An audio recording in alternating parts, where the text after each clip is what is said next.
terkait dengan apa yang saya dalami saat ini gitu ya. Untuk sore ini saya ingin bicara mengenai investigasi geologi teknik dengan subjudul kunci harmonisasi infrastruktur dengan alam gitu ya.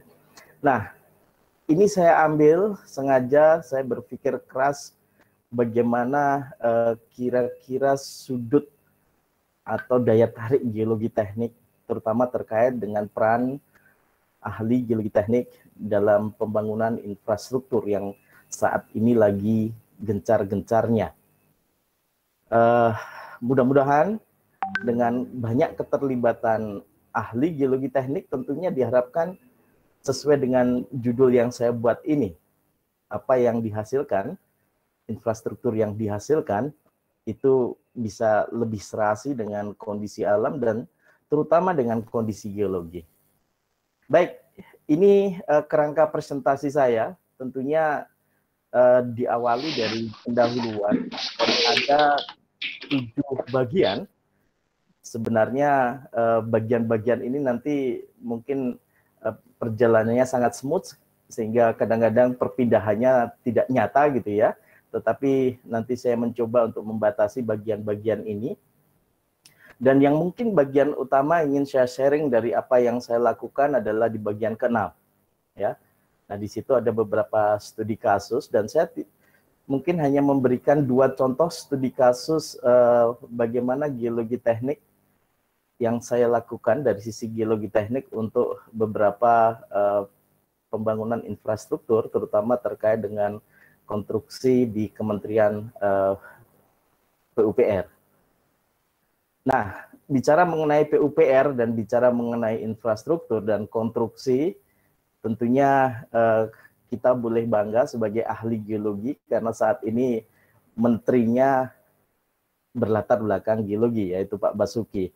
Dan ini saya copot, saya sengaja mencari beberapa artikel yang online, di mana beliau mengemukakan hal-hal yang memang cukup menarik untuk bisa kita telaah lebih lanjut. Misalnya ada artikel yang berjudul Geologi di Tengah Gencarnya Pembangunan Infrastruktur oleh Pemerintah Jokowi. Nah, ini salah satu koran nasional tentunya, dan beberapa artikel lain yang Bapak Ibu rekan-rekan sekalian bisa baca di sini gitu ya. Nggak perlu saya bacakan satu persatu. Yang menarik juga ada Gubernur Ganjar Jawa Tengah yang juga menyatakan peran ahli geologi penting dalam infrastruktur. Nah, disinilah kita sebagai geologis tentunya mulai senang ya, di mana peran ahli geologi dalam pengembangan infrastruktur ini, kalau kita lihat dari sisi atau kacamata lain, wah, mereka banyak tentunya berharap dari ahli geologi.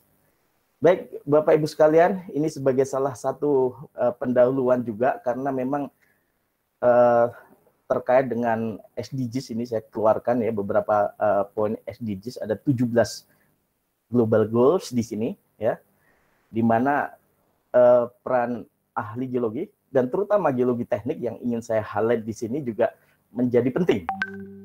Ya, konon ahli geologi teknik itu menjadi salah satu bagian dari keahlian geologi yang cukup signifikan di sini peranannya dalam mensukseskan 17 global goals ini. Tentunya tidak semuanya. Ada satu poin yang saya beri tanda kotak di situ ya. Nah, saya berharap kita bisa melihat secara lebih baik terkait dengan infrastruktur tentunya.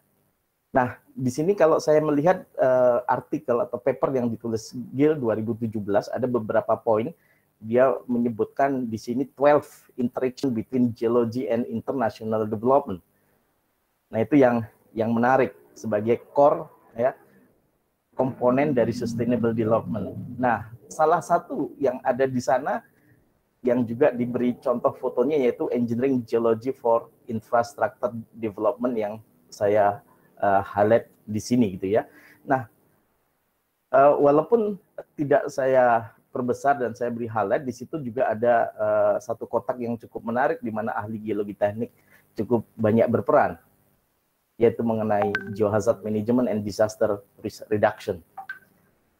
Nah, Ini menarik Bapak Ibu sekalian, dan nanti kalau ada kesempatan silakan membaca paper dari Gill yang cukup baru ini, yang juga menyebutkan berbagai keahlian geologi lainnya terkait peranannya dalam mensukseskan SDGs ini.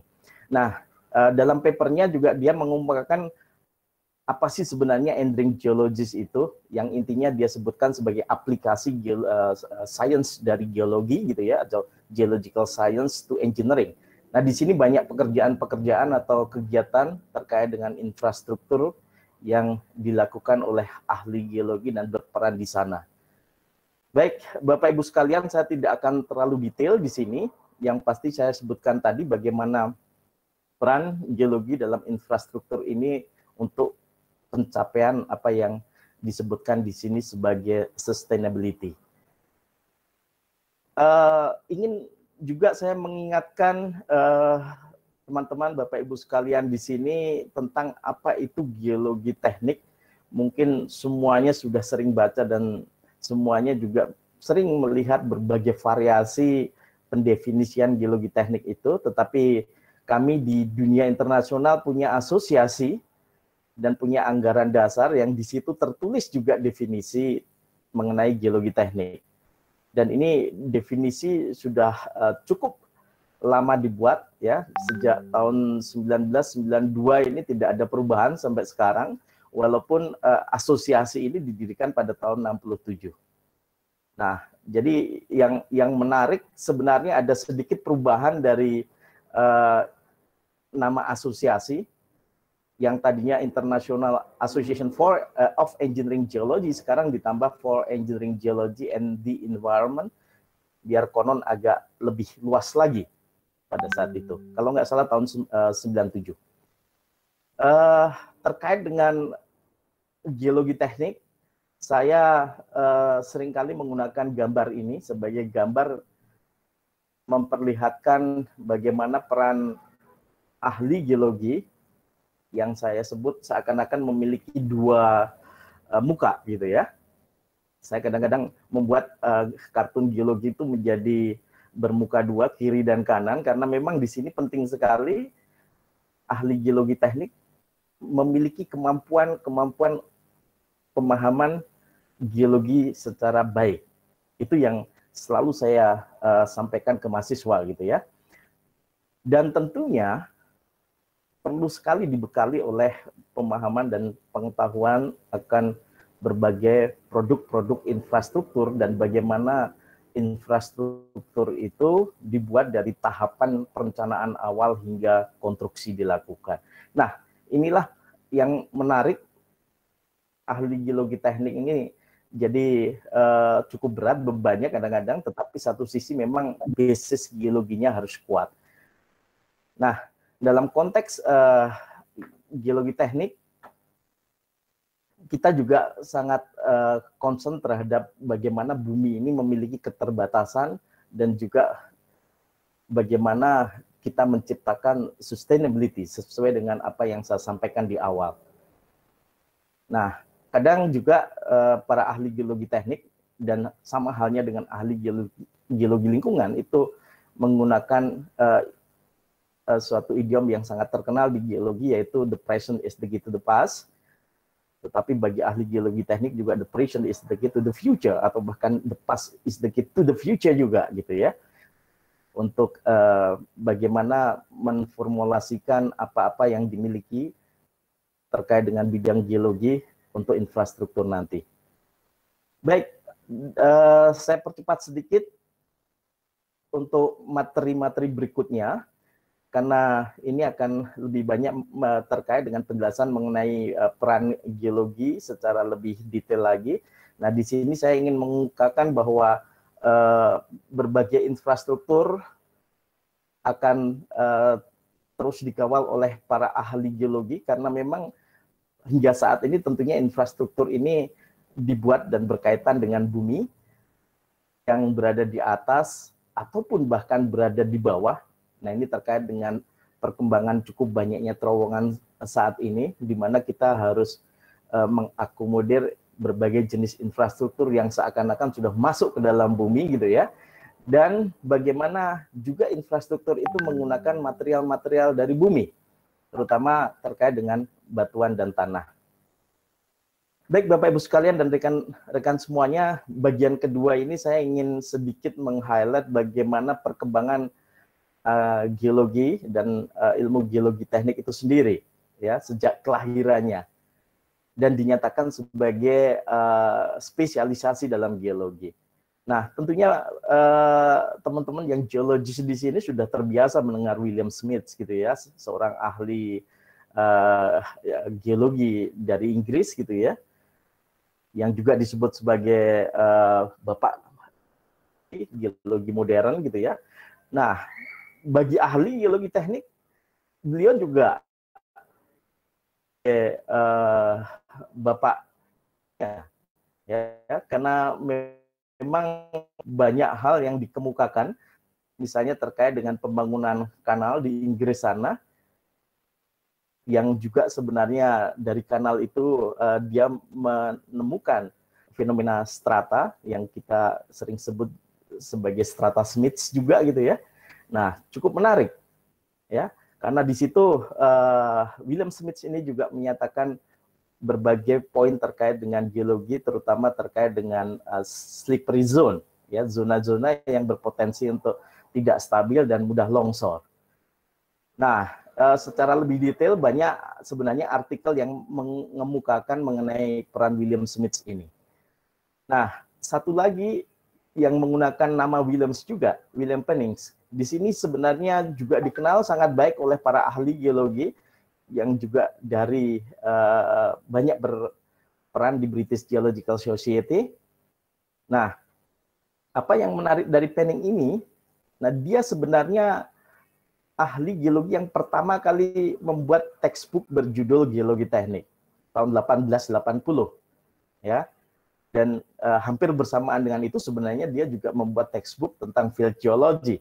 Nah, ini yang menarik dari Penning, dan saya mencari bukunya sampai saat ini belum dapat ini, pengen menjajaki juga sejauh mana apa yang dituliskan dalam buku itu oleh Penning. Tetapi dalam banyak naskah beliau menjadi pionir yang cukup baik, ya, bagaimana merangkai pengalamannya dan membuat buku yang menegaskan pentingnya ahli geologi dalam berbagai pembangunan dan pengembangan infrastruktur terutama. Baik, bagaimana dengan Indonesia? Nah, Bapak Ibu sekalian, terutama yang Bapak Ibu yang cukup senior, saya yakin pasti mengenal beliau, almarhum Purbo Hadiwijoyo dan Profesor Sampurno. Saya mencatat karya-karya beliau sebagai karya-karya dua orang pionir, ya, atau saya menyebut juga sebagai perintis, ya, ke geologi teknikan di Indonesia. Apa yang saya dapatkan dari Pak MM Purbo, ya, tahun 70, ya, beliau sudah menulis di jurnal internasional dan Springer, gitu ya, di buletin IAIG, Buletin Ikatan Ahli Geologi Teknik Internasional, The Status of Engineering Geology in Indonesia. Nah, di situ beliau menguraikan berbagai aktivitas geologi teknik di Badan Geologi saat ini, gitu ya, dan KPU-an. Nah, cukup menarik. Dan bersamaan dengan itu sebenarnya sebelumnya beliau menulis paper juga yang judulnya juga cukup menarik bagi saya, ya. Saya sudah membacanya beberapa kali, yaitu Geologi Teknik di Indonesia, Masa Lampau, Masa Kini, dan Kemungkinan-Kemungkinannya. Ditulis oleh Pak Purbo pada tahun 60. Nah, ini yang menarik bagi saya sebagai pionir geologi teknik, dan tentunya peranan dan pengalaman Pak Purbo dalam mengaplikasikan geologi teknik cukup banyak, seperti apa yang saya tuliskan dalam slide tersebut. Nah, untuk Pak Sampurno, tentunya saya sangat mengenal dekat sekali beliau saat ini. Mohon doanya untuk kesehatan beliau yang saat ini tinggal di Yogyakarta. Nah, apa yang menjadi masterpiece akan dari Pak Sampurno ini yang juga sering disampaikan dalam kuliah-kuliah beliau adalah keterlibatan beliau dalam restorasi Candi Borobudur waktu itu. Ya, kegiatan lain yang cukup banyak tentunya yang juga cukup tercatat dalam banyak dokumen mengenai longsoran di Jawa Barat dan juga pemetaan geologi teknik untuk pengembangan wilayah dan kota. Dua-duanya, baik Pak Purbo maupun Pak Sampurno pernah juga mengajar di ITB. Mudah-mudahan betul apa yang saya baca dari beberapa catatan yang saya dapatkan. Dan ini cukup menarik, walaupun saya belum pernah diajar langsung oleh Pak Purbo, tetapi cukup banyak artikel yang saya kumpulkan dari beliau. Kalau Pak Sam memang salah satu pembimbing pada saat saya mengambil program master di ITB. Baik, Bapak Ibu sekalian, itu sedikit mengenai geologi teknik dan perkembangannya baik di dunia internasional maupun di Indonesia. Mana dengan perkembangan geologi teknik, dan sebenarnya ini ada hal yang menarik, aktivitas dan aplikasinya untuk berbagai infrastruktur. Ternyata kesadaran utama dari penggunaan informasi data dan informasi geologi itu seringkali berawal dari kegagalan infrastruktur. Salah satu yang mengemuka adalah robohnya dam di California sana, San Francisco Dam pada tahun 28. Nah, ini yang cukup menarik, beberapa catatan di sini korbannya cukup banyak, hampir 500-an saat itu gitu ya, dengan dam ketinggian hampir 200 meter dan 47.000 meter kubik air ya menggelontor dari bagian hilir ya Sungai San Francisco di area lembah San Francisco di California sana. Nah, ini menarik dan ini banyak dicatat sebagai kejadian yang fenomenal pada saat itu, kesalahan konstruksi dan cukup dibahas. Yang saya baca dari salah satu dokumen disebutkan dengan tegas bahwa tidak ada kajian geologi sama sekali yang dilakukan di sana. Seakan there is no, dibilang there is no, jadi sama sekali tidak ada. Ini yang membuat saya kaget. Saya sampai berulang-ulang, kalau ada kajian tetapi tidak cukup cermat atau tidak mencukupi, ini oke. Tapi ini ditulisnya there is no geological examination. Nah, dalam beberapa dokumen yang lainnya saya temukan kata yang sama juga. Wah, ini keterlaluan juga nih berarti gitu ya, saat pembangunannya saat itu. Nah, cukup banyak dokumenter juga terkait dengan video dokumenter tentang runtuhnya dam ini. Salah satunya yang dibuat oleh history documentaries gitu ya. Ini saya ambil cuplikannya saja. Mudah-mudahan videonya bisa kelihatan baik di Bapak Ibu sekalian. Ya. Nah, jadi ada juga rekonstruksi runtuhnya dam. Tepatnya 426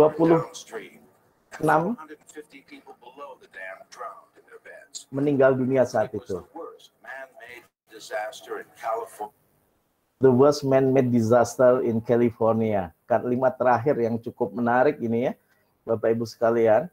Nah, apa yang saya dapatkan dari kejadian itu dan direkonstruksi oleh banyak ahli di sini, sebenarnya bagi ahli geologi tidak terlalu mengherankan, dan tentunya begitu melihat langsung juga curiga gitu ya. Nah, di situ dijumpai skis mika yang laminated di situ dengan arah hampir sejajar dengan arah lereng atau abutment dari dam tersebut, terutama abutment kiri.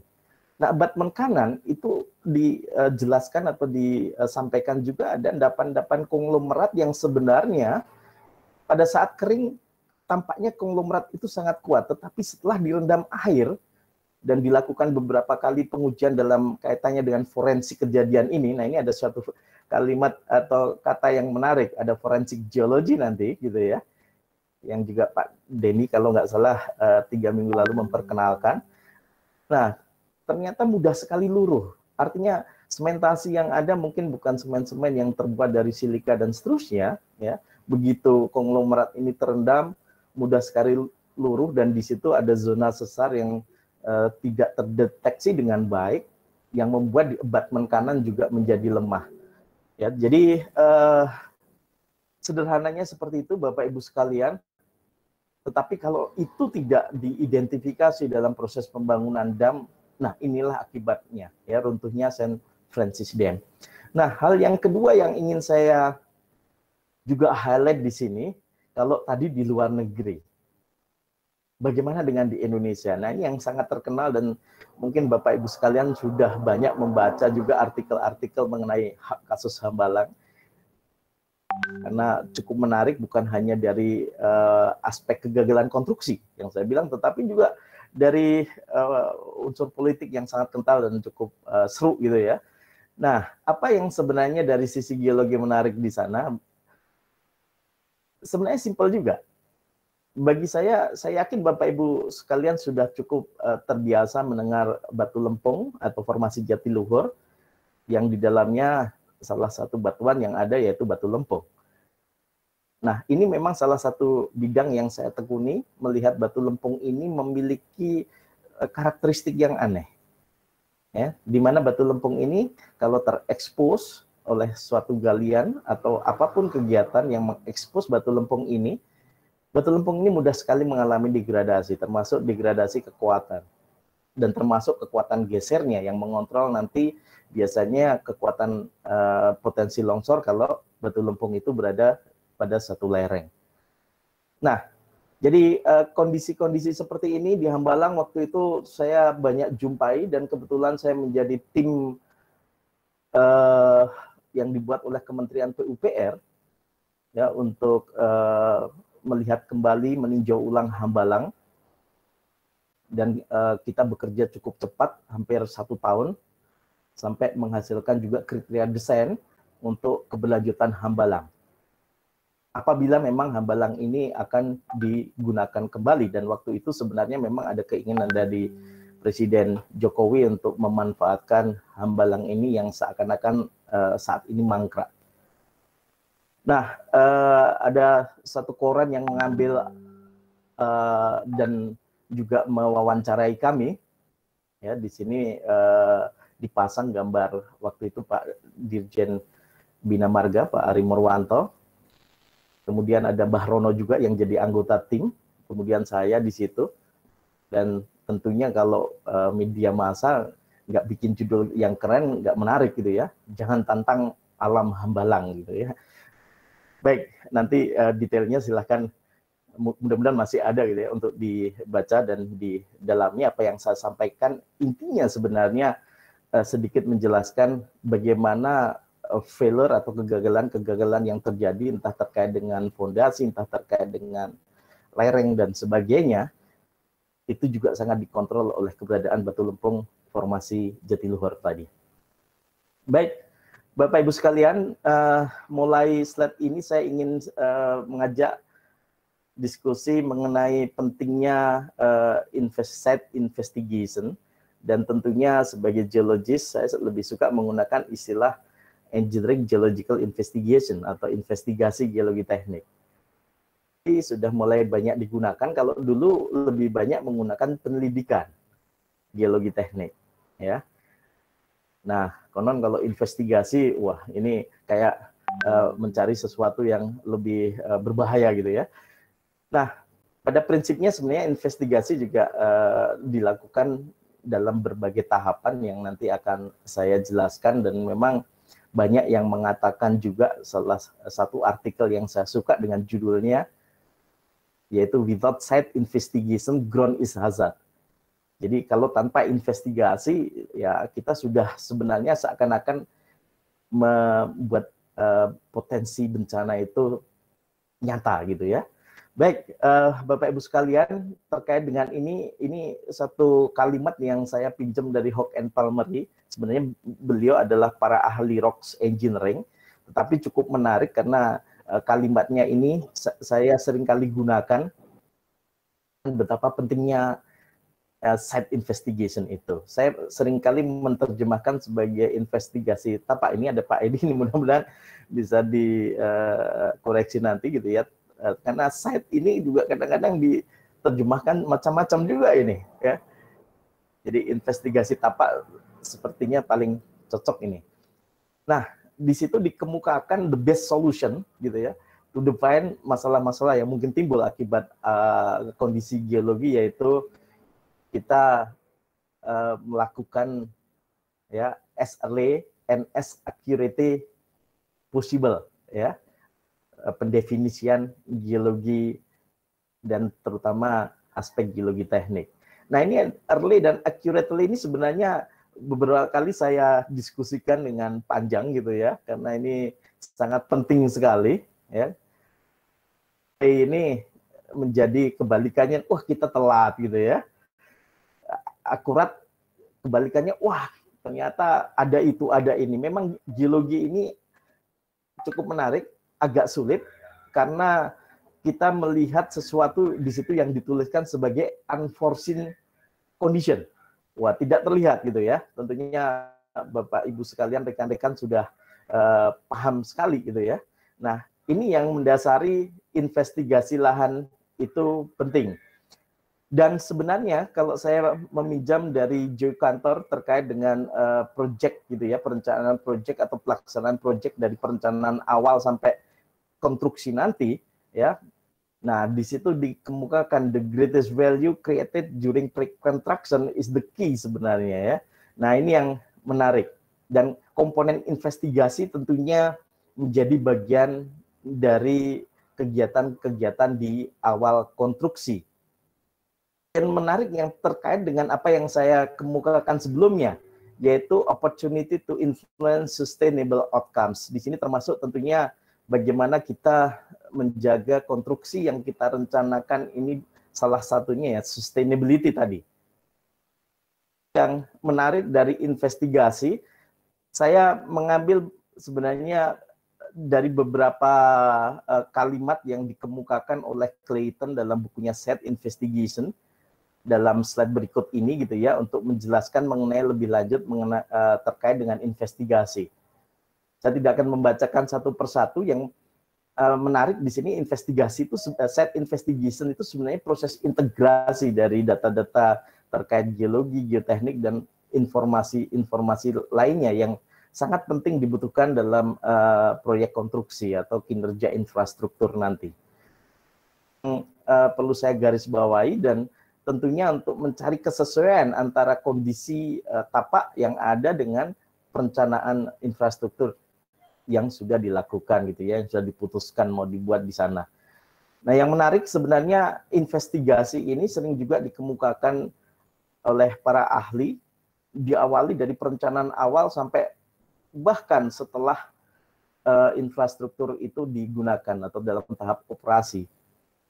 Ada proses-proses investigasi, walaupun tidak sebesar investigasi pada main investigation stage yang memang nanti sangat dibutuhkan dalam perencanaan, dalam pembuatan desain terutama. Baik, nah yang menarik terkait dengan investigasi ini, saya juga sering menggunakan apa yang disampaikan oleh Carl Cardy yang membagi kondisi geologi ke dalam, sebenarnya Carl Cardy sebaliknya, kita seakan-akan membagi kondisi geologi dari merasa confidence dengan apa yang kita amati di lapangan atau tidak.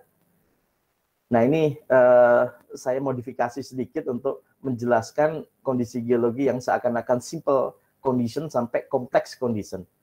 Yang sebenarnya kalau setara Bapak Ibu sekalian pernah membaca pedoman pelaporan sumber daya, di situ juga yang menarik adalah membagi kondisi-kondisi geologi, ya, berdasarkan aspek sedimentasi dan kompleksitas tektoniknya.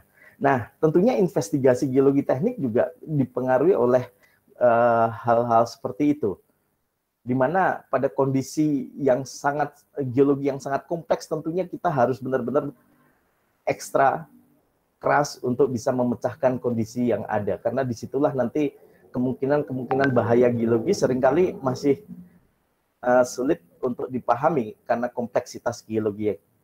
Nah, tentunya kalau kondisi geologinya sederhana juga jangan memaksakan diri untuk melakukan investigasi misalnya dengan pengeboran yang terlalu boros. beberapa hal terkait itu juga sebenarnya diatur oleh persyaratan perancangan geoteknik oleh teman-teman ahli geoteknik dari sisi sipil dalam satu SNI. Nah, saya berharap nanti dari sisi geologi akan muncul SNI-nya juga gitu ya. Baik, menginjak ke bahasan berikutnya, investigasi geologi teknik. Kalau tadi investigasi secara umum. Nah, ini sebenarnya ilmu yang saya dapatkan dari Profesor Sampurno yang mengajarkan geologi teknik secara lebih luas gitu ya, panjang lebar dari berbagai aspek yang sebenarnya harus diidentifikasi. Kalau saya ini mirip dengan Pancasila, ada 5 aspek utama di situ gitu ya, dari aspek yang kalau saya urutkan dari permukaan gitu ya, kondisi geomorfologi, kemudian aspek keteknikan dari batu dan tanahnya, termasuk juga di dalamnya aspek keteknikan dari struktur geologi gitu ya. Kemudian kita memiliki juga aspek terkait dengan kondisi hidrogeologi, dan terakhir potensi-potensi bahaya geologi. Nah, semua itu juga penting untuk didefinisikan dalam suatu investigasi geologi teknik, dan tentunya dari situ kita akan mendapatkan sebut sebagai karakteristik kondisi geologi teknik. Dari situlah kita coba analisis lebih lanjut untuk mengetahui sejauh mana potensi, sejauh mana hal-hal yang menjadi kendala dalam berbagai tujuan. Kadang-kadang kita harus membuat yang namanya General Engineering Geological Investigation, artinya multi-purpose, apapun tujuannya.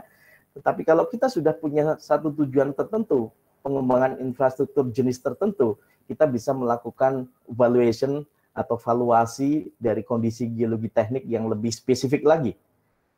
Tentunya di situ kita bisa menilai apakah ada kesesuaian, ada optimasi yang harus kita lakukan, bahkan kita mitigasi, karena mau tidak mau kita harus melakukan pengembangan infrastruktur di sana, jalan terakhir kita lakukan mitigasi untuk itu.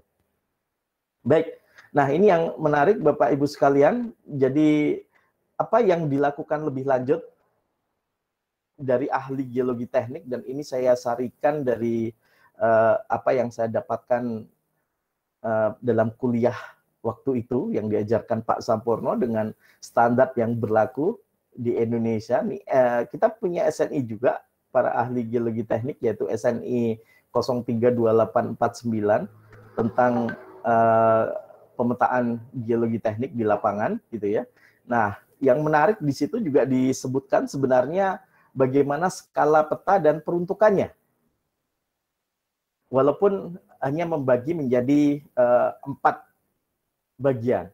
Nah, dalam konteks tahapan pekerjaan infrastruktur, saya di sini sebenarnya biasanya membagi menjadi 8 bagian. Hanya bagian terakhir saya jadikan satu di situ, yaitu operation dan maintenance di paling kanan. Ya, mudah-mudahan masih terlihat oleh Bapak Ibu sekalian. Nah, di situ saya plot juga skala peta yang diperlukan ya, yang di sini memang kadang-kadang pelik sekali. Ya, nah pada saat investigasi atau main investigation, ya itu di posisi ini Bapak Ibu sekalian, ya bagian kurang lebih bagian tengah, persis di tengah dari kotak-kotak yang ada ini, kita sebenarnya sudah bermain di skala 1.000 sampai 110.000 atau lebih kecil dari skala 10.000. Nah, disinilah pentingnya, dan bahkan bagian-bagian tertentu kadang-kadang harus dibuat 1:500 atau bahkan 100, karena untuk menunjang pada saat desain dan konstruksi nanti dilakukan. Nah, ini yang menarik Bapak Ibu sekalian. Nah, yang juga disebutkan dalam SNI yang ada, gitu ya, salah satu jenis peta geologi memberikan gambaran dan seterusnya. Di situ saya tuliskan di sini, termasuk jenis peta geologi yang memang ini SNI peta geologi lebih banyak membahas mengenai peta, tidak ke investigasi geologi tekniknya itu sendiri. Tapi peta ini juga menjadi bagian yang sangat penting dalam produk suatu investigasi geologi teknik. Baik, satu singkatan yang sebenarnya ini diajarkan oleh Pak Sampurno untuk menghafalkan apa yang saya sebut sebagai tahapan pekerjaan konstruksi. Ini juga seringkali saya ajarkan ke para mahasiswa untuk memudahkan hafalan RR Sitkom gitu ya, dari regional appraisal sampai operation maintenance.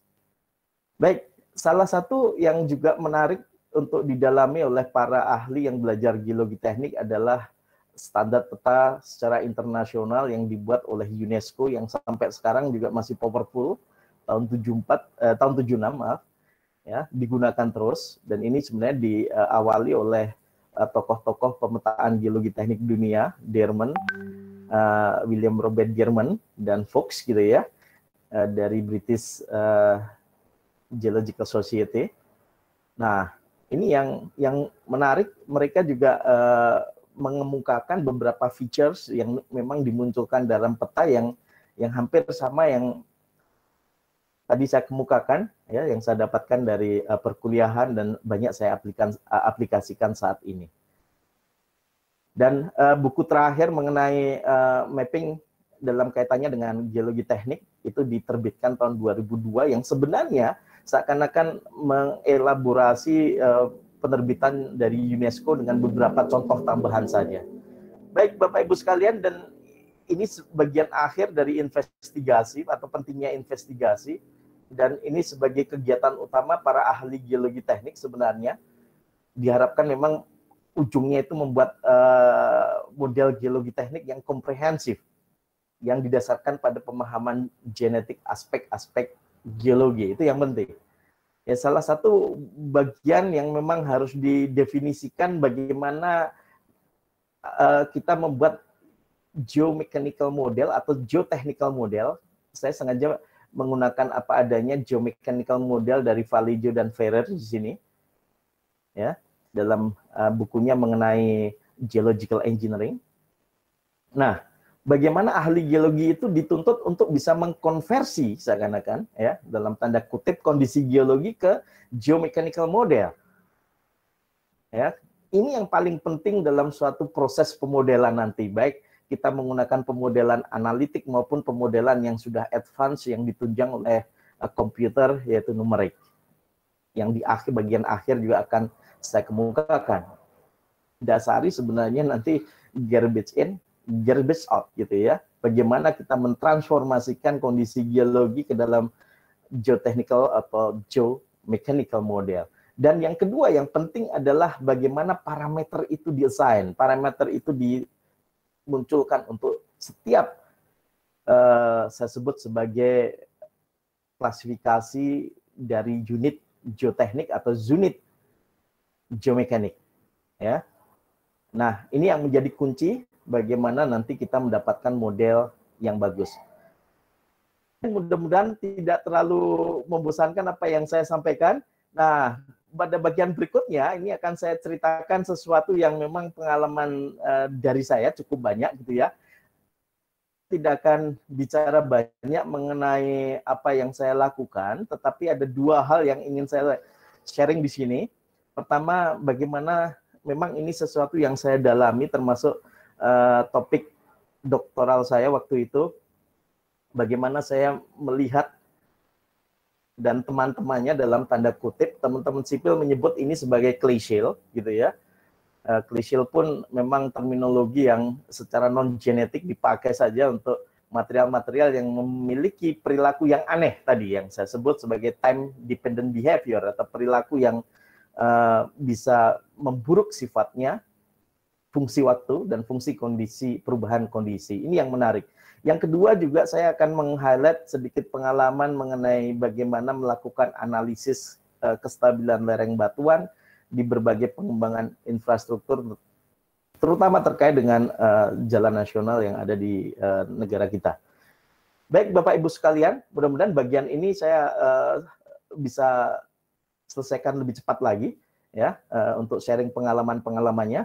Nah, ini gambar yang sering saya gunakan untuk memperlihatkan bagaimana problematik claystone ini, ya, tervisualisasikan dari retakan-retakan menyerpih gitu ya, yang muncul setelah batu lempung itu terekspos gitu ya.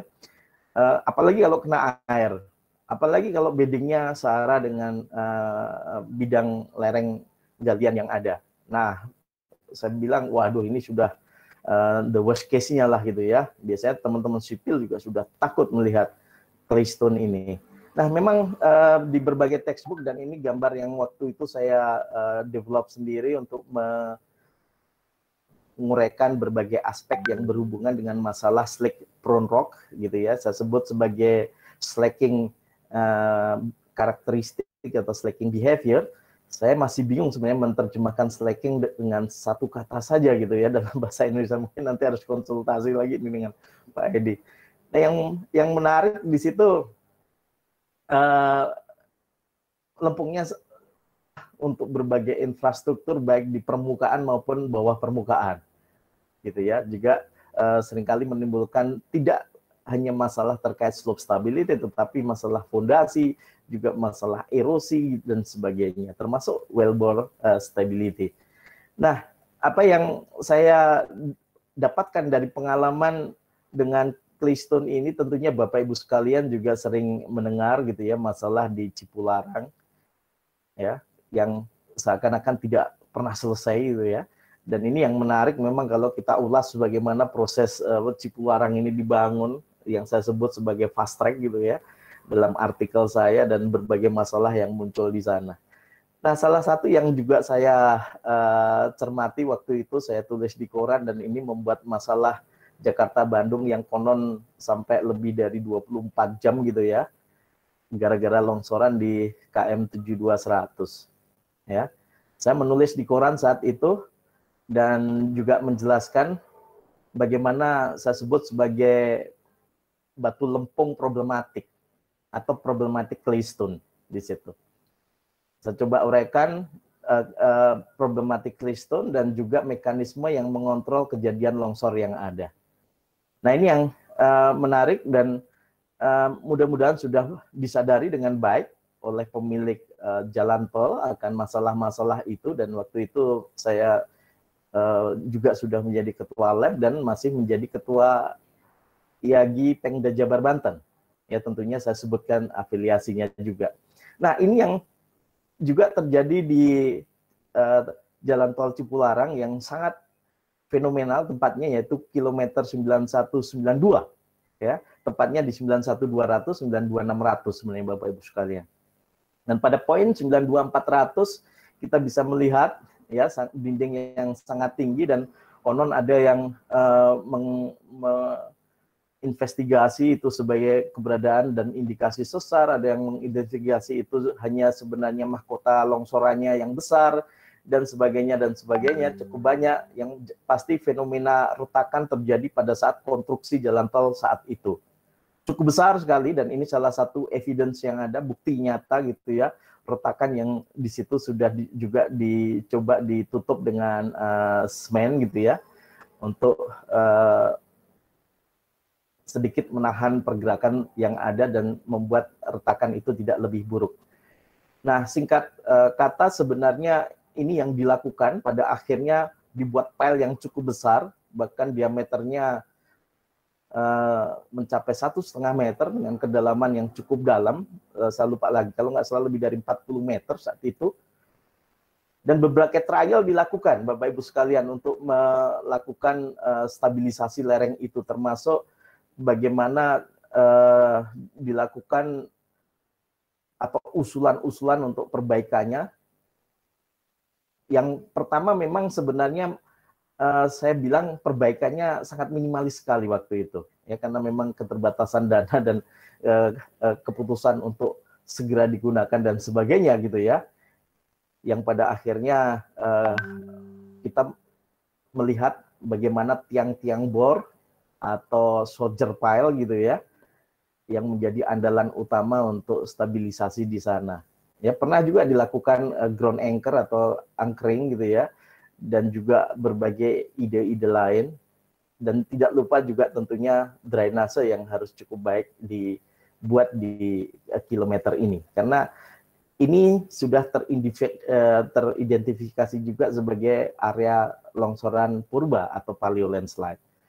Nah, yang menarik Bapak Ibu sekalian, kejadian yang juga mengganggu kestabilan jembatan Cisomang ini menjadi suatu diskusi yang panjang juga, hampir 2 minggu sekali bolak-balik Jakarta untuk menyelesaikan masalah ini dan juga ke lapangan tentunya untuk melihat perkembangan penyelesaian masalah ini. 3 bulan diharapkan waktu itu harus beres gitu ya, karena juga akan digunakan untuk membantu jalur mudik. Dan yang menjadi menarik adalah keberadaan batu lempung yang sebenarnya nyata di bagian kaki jembatan atau di sebenarnya sisi Sungai Cisomang. Nah ini memang saya tidak melakukan investigasi secara detail kenapa tidak sejauh dalam barangkali ya dalam desain memperhatikan keberadaan batu lempung ini dan berbagai adjustment dilakukan pada saat itu. Yang pasti keberadaan batu lempung dan sebenarnya ada batuan-batuan vulkanik di atasnya yang membuat batu lempung itu samar. Apalagi breksi yang ada di atasnya itu cukup keras sekali dan bahkan sangat keras kekuatannya. Kita mendapatkan kekuatan seringkali di atas bahkan 50 megapascal, sehingga lerengnya pun bisa sangat terjal. Tetapi di bagian sisi kiri, sisi kanan Sungai Cisomang sebenarnya kita mengidentifikasi ada batu lempung tersebut dan breksinya menumpang di atas batu lempung. Sebagian juga sebenarnya vulkanik, gunung api yang lebih banyak disusun oleh turf. Nah ini yang menjadi masalah di sana sampai bagian pile cap dari fondasi, tiang-tiang yang ada, pilar-pilar yang ada bergeser kurang lebih 55 cm waktu itu. Dan ini ada akumulatif dari pergeserannya. Apa yang dilakukan cukup banyak Bapak Ibu sekalian, dan bahkan media massa mengekspos ratusan miliar, gitu ya, lebih dari 100 gitu ya, untuk pelaksanaan stabilisasi ini. Dan ada 2 tahap yang dilakukan saat itu, dari sekedar melakukan perubahan geometri lereng sampai melakukan misalnya perbaikan struktur. Di situ ada grouting epoxy sampai steel strating gitu ya, dan ada CRFP semacam isolatif untuk beton gitu ya kalau saya menyebutnya. Kemudian ada jacketing untuk pilar-pilar yang ada sampai anchoring di bagian atas dari shoulder pile yang dibuat dan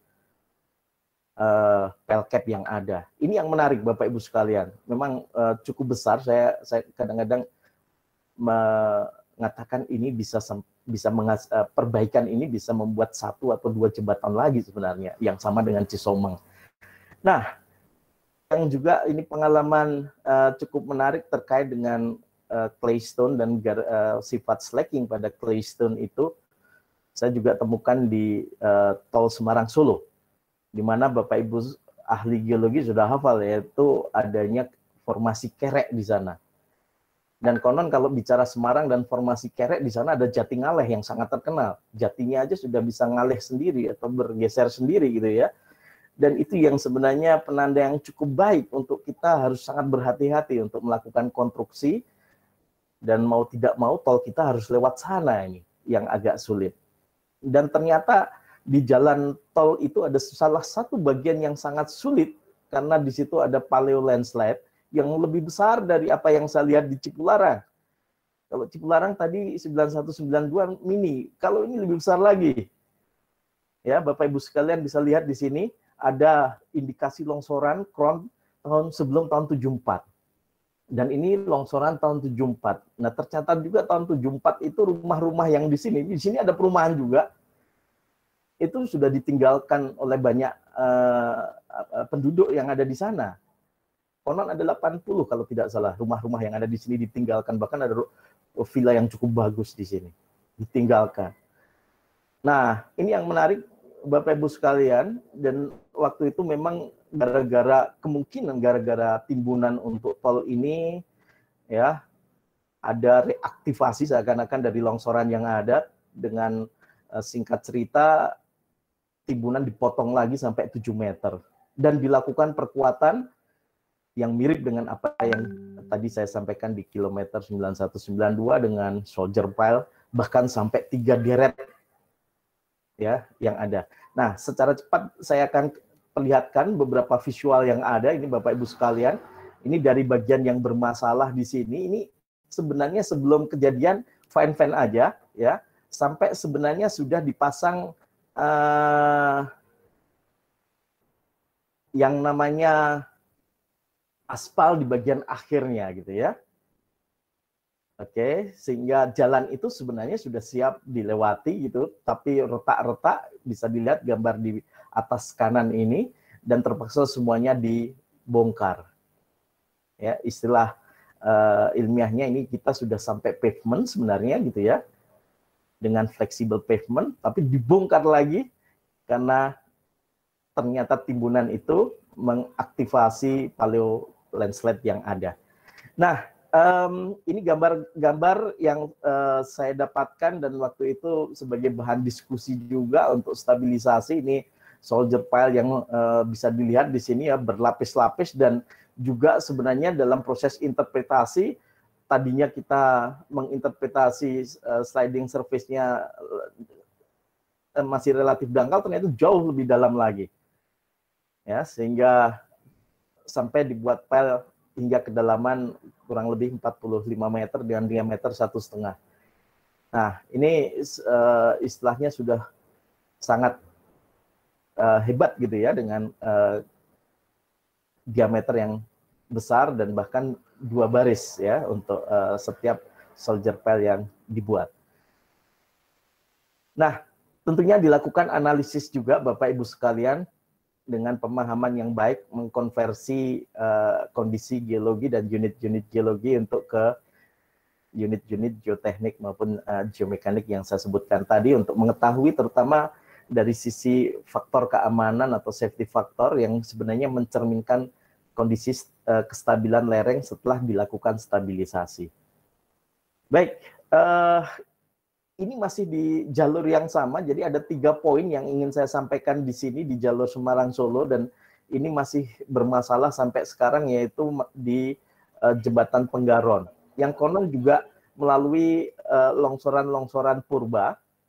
Dan saya percepat di sini, yang menjadi tidak enak waktu itu memang itu tidak disiapkan untuk menerima longsoran-longsoran yang ada, sehingga ada lateral displacement, ada lateral force yang cukup besar yang mendorong fondasi-fondasi jembatan, sehingga dikhawatirkan ini juga ekstrimnya roboh gitu ya. Karena memang jembatan pada umumnya seringkali miss terhadap horizontal, gaya-gaya horizontal yang terkait dengan longsoran, karena memang di posisi-posisi lereng jembatan tentunya umumnya lerengnya terjal. Nah, ini yang menarik, longsoran cukup banyak dijumpai di sana, indikasi-indikasi longsoran purba. Akhirnya ini juga dibuat, ini pekerjaan terakhir, relatif terakhir Bapak Ibu sekalian, baru selesai awal tahun ini juga, dengan soldier pile yang dipasang di abutment 2 dengan diameter yang cukup besar juga. Ya, rumusnya kok dari tadi 1,5 ini ya, gitu ya. Dan bahkan ini kedalamannya mencapai 60 meteran gitu ya. Nah, ini yang menarik dan tentunya dianalisis juga. Dan yang menarik, kalau tadi saya bilang fondasi dari tiang, pilar-pilar jembatan yang ada, ini tadinya tidak siap dengan horizontal stress, ditambah ya lagi dengan fondasi tiang yang mengelilingi gitu ya, fondasi yang ada untuk melindungi fondasi yang pertama kali dibuat gitu ya. Nah, ini yang menarik, dengan berbagai ground anchor yang dibuat juga di sana sebagai tambahan untuk stabilisasi. Dan yang saya tunjukkan di sini di sandaran 2 dari jembatan atau sisi Solo dari jembatan Penggaron. Nah, ini beberapa evidence yang ada, saya tunjukkan juga dari foto-foto tersebut. Nah, kejadian yang menarik masih di tol yang sama, Bapak-Ibu sekalian, ini terjadi di luar dugaan juga, setelah menggali salah satu atau memotong lereng bukit yang sebenarnya yang cukup mengerikan. Bukit ini menjadi tumpuan juga untuk jalur Sutet, PLN. Nah, di luar dugaan, ternyata setelah lereng itu di resloping, muncul batu lempung formasi kerek di bawah. Saya juga terheran-heran, ini apakah kok saat investigasi nggak ada sama sekali identifikasi mengenai kemungkinan munculnya batu lempung. Konon saya coba forensik sedikit sana-sini, mereka rupanya memang tidak berharap ketemu batu lempung di bagian bawah galian itu. Nah, pada akhirnya cukup besar retakan yang ada, bahkan sudah cukup besar displacementnya, dan ditimbun kembali galian-galian yang ada di bagian muka galian untuk menahan biar tidak terjadi longsoran lebih besar lagi.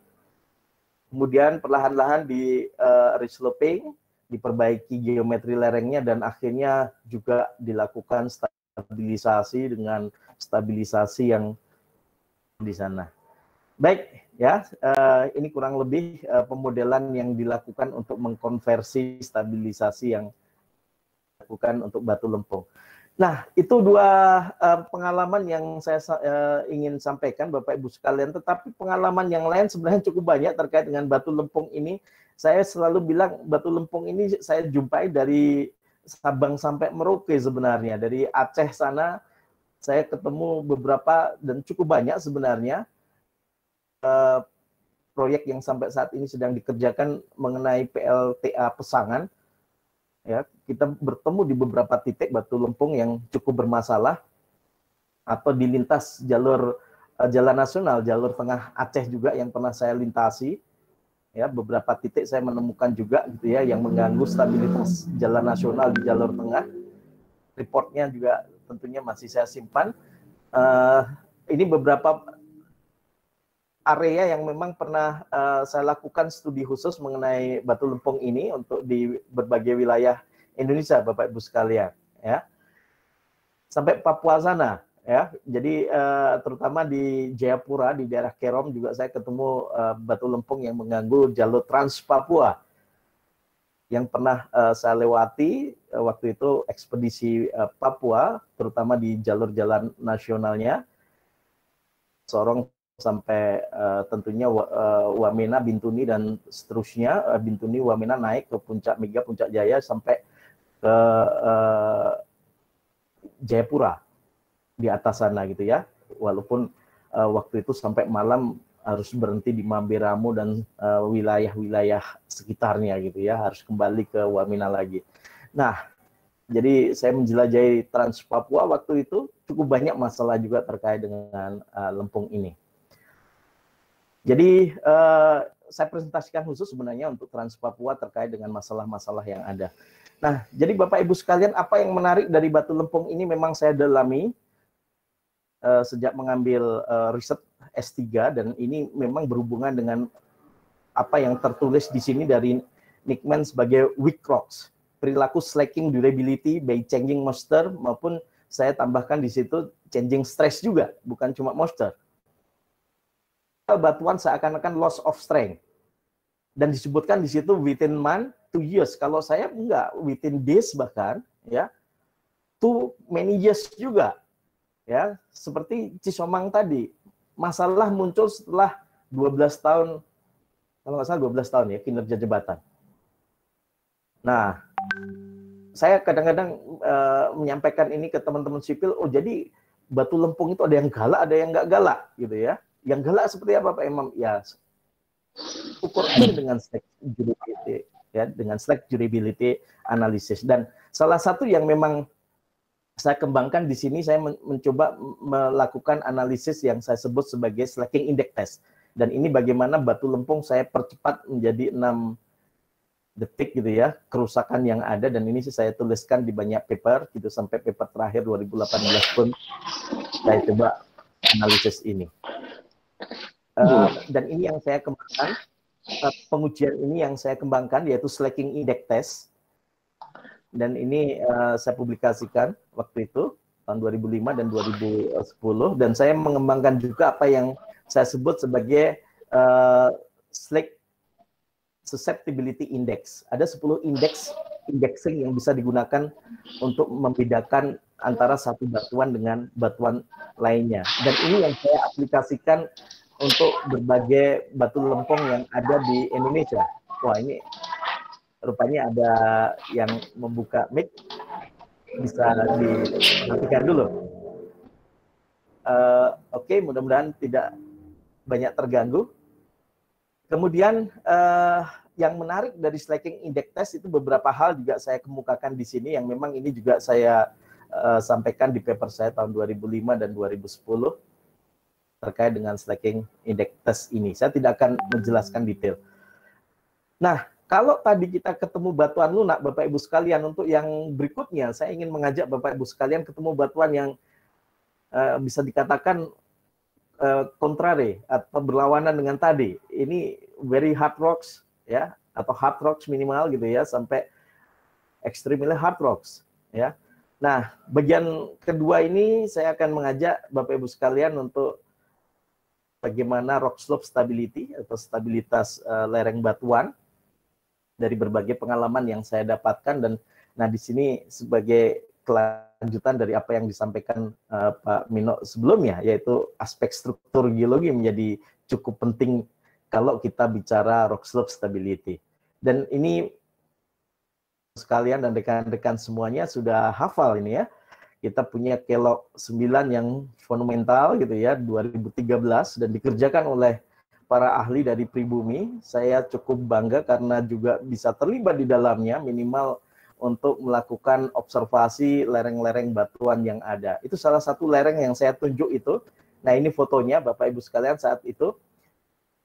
Kurang lebih 2009, 2010, ya, beberapa kali saya ke sana untuk mencermati kondisi-kondisi dari rock slope yang ada, ya, untuk menganalisis secara kinematik terutama, ya, kemudian juga secara analitik untuk melihat faktor keamanan dari beberapa discontinuity yang ada, ya, dan secara kasat mata tentunya keberadaan lereng ini menjadi cukup penting dalam mengontrol stability di sana. Oke, jadi ada metode yang sering digunakan dan para mahasiswa juga sudah terbiasa karena sudah mahir juga menggunakan stratigraphy, saya harapkan metode atau analisis kinematik untuk mengetahui bagaimana tipe-tipe keruntuhan pada batuan. Saya tidak akan sangat detail di sini. Yang jelas dari analisis kinematik ini kita bisa melihat kecenderungan tipe keruntuhannya. Apakah keruntuhan planar, apakah keruntuhan baji, apakah keruntuhan yang kita sebut sebagai toppling atau jungkiran. Nah, baji pun ada yang toppling pun ada yang direct toppling, ada yang juga prosesnya itu mengalami proses mirip dengan apa yang saya sebut sebagai retrogressive proses. Pengalaman kedua terkait dengan batuan itu, dan ini saya cukup panjang juga di sana untuk menggali berbagai permasalahan yang muncul, yaitu di jalan antara Tawaili di Palu dan Tubuli di dekat Teluk Tomini. Nah, kalau Bapak Ibu sekalian lihat di situ jalannya cukup berkelok-kelok, sebenarnya itu kurang lebih hanya 40 km. Saya berharap sebenarnya jalur ini memang menjadi sangat strategis untuk jalur dari wilayah timur Sulawesi ke wilayah barat. Karena kalau dibawa dengan kapal konon butuh waktu 2 hari, cukup lama, harus lewat Manado lagi gitu ya. Ya, saya bilang ini harus dipotong barat timur, yang punya ide kanal pun biar kapalnya nggak harus ke utara gitu ya. Tapi ya jalan dulu, yang penting bisa dilewati dengan baik. Dulu direncanakan ada terowongan juga Bapak Ibu sekalian di sekitar sini nih, ya. Dibuat gitu ya, hanya sampai sekarang belum direalisasikan. Bagaimana sepanjang jalan itu penuh bahaya dengan masalah rock slope stability, dan saya juga banyak diskusi dengan punggawa di Kementerian PUPR, dan ini salah satu event diskusi pada tahun 2017 saat itu gitu ya. Pak Imam, ini yang menanya banyak, ini sudah ngantri sebetulnya, gitu, dan juga ya, waktu juga kalau bisa dilihat ini, mari. Yap. Pak Randy, jadi ini perencanaan teknis dari ruas kebun kopi atau nama yang memang sangat terkenal, Tawali Toboli. Oke. Ya, percepat sedikit. Mohon izin, mungkin 5 menit lagi, kayaknya bisa saya selesaikan, Bapak Ibu sekalian. Nah, ini beberapa hasil dari proyeksi stratigrafi untuk memperlihatkan kecenderungan tipe keruntuhan. Dan sebenarnya setiap titik ini juga kita analisis secara analitik gitu ya. Nanti beberapa bagian akan saya perlihatkan Bapak Ibu sekalian dan rekan-rekan semuanya.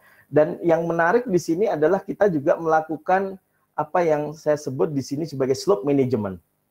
Ya, menginisiasi slope management. Tentang ini saya pernah presentasikan waktu itu di Gorontalo di acara TRIPSI yang ketiga kalau nggak salah gitu ya, dengan judul Toward Development of a Slope Management System. Dan saya coba aplikasikan di sana. Dan sebenarnya berbagai metode saya adopsi dari apa yang banyak diterapkan di berbagai belahan dunia maupun yang sekarang ini sedang dibuat oleh Pusjatan yang saat ini sudah berubah lagi namanya. Jadi ada yang namanya Slope Stability Inventory. Nah, ini hanya ilustrasi bagaimana kita berhubungan dengan masalah lereng batuan. Kemudian dari sini sebenarnya beberapa, ini bukan proyek sebenarnya, tetapi keterlibatan saya di beberapa titik yang memang berhubungan dengan slope rock slope stability cukup banyak, ya, bukan hanya di Jawa, di beberapa titik di Sumatera, di Sulawesi, ya, NTB, NTT cukup banyak sebenarnya. Gitu. Itu sebagian yang saya tuliskan Bapak Ibu sekalian, apalagi di Papua waktu Trans Papua juga, ya. Salah satu yang saya tulis di situ adalah Gunung Botak yang memang cukup panjang sekali ruasnya dan ketemu masalah batuan. Baik, itu yang sebenarnya saya ingin sedikit elaborasi, tetapi ini sifatnya teoritis. Saya nggak akan menjelaskan, berawal dari metode empiris yang sangat terkenal di kalangan mahasiswa dan saya ajarkan terus mengenai rock mass rating, ya, yang memang sangat powerful. Salah satunya bisa digunakan untuk slope stability analysis, dilanjutkan dengan tentunya slope mass rating, walaupun ada Q system yang sekarang juga ada Q slope gitu ya, yang dikembangkan oleh Barton. Tetapi untuk lebih sederhananya biasanya lebih banyak menggunakan apa yang disampaikan Beniaski dan dilanjutkan oleh Romana dan bahkan dilanjutkan oleh Thomas untuk mendapatkan slope mass rating continuous function di sini. Dan ini saya terapkan juga di sana, dan ini contoh hasilnya. Ya, sebagai contoh, beberapa contoh hasil yang ada di Palu, di jalur kebun kopi, Tawai Toboli, baik penerapan continuous slope mass rating, ditambah dengan menggunakan analytical process dengan conventional limit equilibrium maupun dengan numerical. Di sini dipadukan, jadi diintegrasikan semua metode ini. Jadi itu Bapak Ibu sekalian yang ingin saya sampaikan. Izinkan saya menutup dengan sekedar catatan saja. Saya tidak ingin menyimpulkan apa yang saya sampaikan. Mudah-mudahan sudah cukup jelas dan maaf menyita waktu ternyata agak lama, cukup lama gitu ya. Yang pertama tentunya terkait dengan investigasi geologi teknik ini saya tegaskan lagi ya, perlu dilakukan dalam waktu yang tepat gitu ya. Kemudian dengan metode yang tepat juga dan akurat tentunya. Penting dan sudah digarisbawahi tadi, ini bahwa investigasi geologi teknik ini akan juga membuat pekerjaan menjadi lebih efektif dan efisien. Yang ingin saya sharing kepada adik-adik mahasiswa terutama di sini, atau kolega-kolega yang berkecimpung di bidang geologi teknik, banyak PR sebenarnya. Ini saya ambil dari presentasinya Bina Konstruksi kalau nggak salah gitu ya. Banyak infrastruktur baik terkait dengan sumber daya air, di situ ada 60 unit pembangunan bendungan atau yang terkait dengan jalan, jembatan, pemukiman, perumahan dan sebagainya. Itu menjadi tantangan ke depan, dan ini baru 2020 sampai 2024 saja gitu ya. Nah, lebih jauh lagi tentunya jauh lebih banyak.